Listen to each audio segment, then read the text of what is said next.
To talk more about the significance of Juneteenth, the Tulsa Massacre, and this moment of national reckoning, I'm joined by Mark Anthony Neal.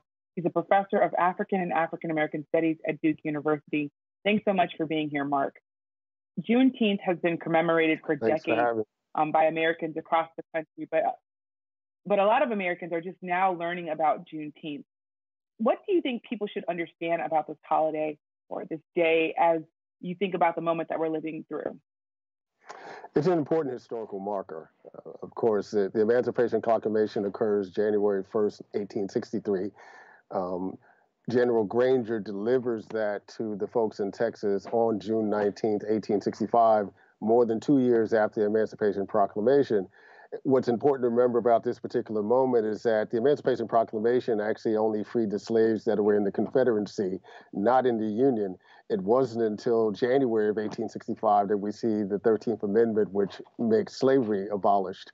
So it's 6 months, or it's 6 months after even that the message finally gets to the folks in Texas. And what I'm always struck with that General Granger's language is that, what's implied in the context of it is that folks should, in fact, stay on those plantations and continue to work as they have, except with wages, and very clear language about the fact that Black idleness, Black leisure would not be tolerated going forward. So there were always limits on what citizenship really could be in that moment, even as folks suddenly had some sense of freedom. What do you make of President Trump saying that he made Juneteenth famous and the renewed attention that the day is getting this year? It's not surprising, right? Of course, he thinks that he's been the best thing that's ever happened to Black America. That being said, it speaks to the fact that there's always been a huge gap between African American cultural practices, the things that we believe in, the things that we do, the ceremonies that we engage, and what white America actually knows about us.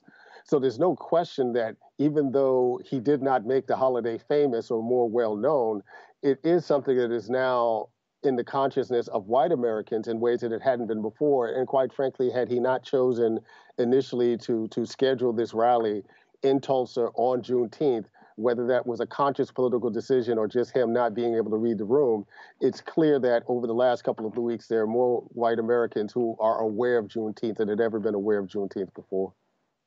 What should white Americans and corporate America who are just learning about this holiday, what should they consider? I think it's important to remember that this is obviously an opportunity to learn. We've seen a lot of incredible shifts in terms of corporate America. When you think about these almost timeless symbols of slavery and post-slavery, Aunt Jemima, the cream of wheat man who we actually don't know what his name is, Uncle Ben, the fact that these symbols are suddenly disappearing, it would suggest that corporate America is starting to try to be on the right side of history. But we also need to be clear about the fact that we live in a cancel culture, a culture that, very quickly is able to shift people's allegiances. And corporate America is well aware of the bottom line within this context. We'd like to believe that they've been acting on good faith to be on the right side of history. But in this case, the right side of history is also very clearly connected to the bottom line. And thinking about this culture that we're living in, you talked about cancel culture. We're also living through police protests. We're also living through the anniversary of this massacre, Juneteenth, President Trump's rally and rhetoric. All this is happening at the same time. What do you make of that? It feels like a rupturous moment, almost like that moment in Juneteenth.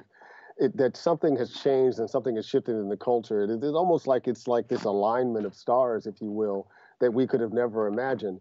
So many Americans were feeling in traumatic states, because of the COVID dynamic in which they were raising general questions in their own lives, regardless of race, about whether or not they had full citizenship in this country. Because so many folks were at home dealing with COVID and the pandemic, it meant that they spent much more time watching television. So literally everyone got to see George Floyd's killing in ways that they might not have been able to check in on it before. And because of COVID, when we think about all of those young folks who were out there in the streets, who normally would be in school or pursuing internships or working, suddenly now had available time in which they could act upon their passions, political passions.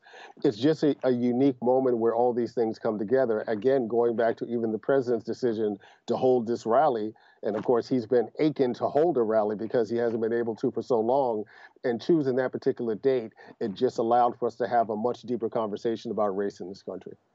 We only have a couple seconds left, but As we think about Juneteenth, after slavery came Jim Crow and KKK and domestic violence that African Americans had to experience throughout the history of America. What gaps still exist when we think about what America did and how it failed to ensure equality for all Americans? I think one of the clearest gaps is around economic inequality and economic inequities. When I think about the great work that's being done now by my colleague Sandy Darity and his partner Kirsten Mullen, in which they're looking at reparations in their book From Here to Equality, I think that's one of the ways in which we can go forward and address the kind of gaps that still exist. I think we can achieve some level of racial equality if folks feel that they are on the same economic playing field. Thanks so much, Mark Anthony Neal of Duke University.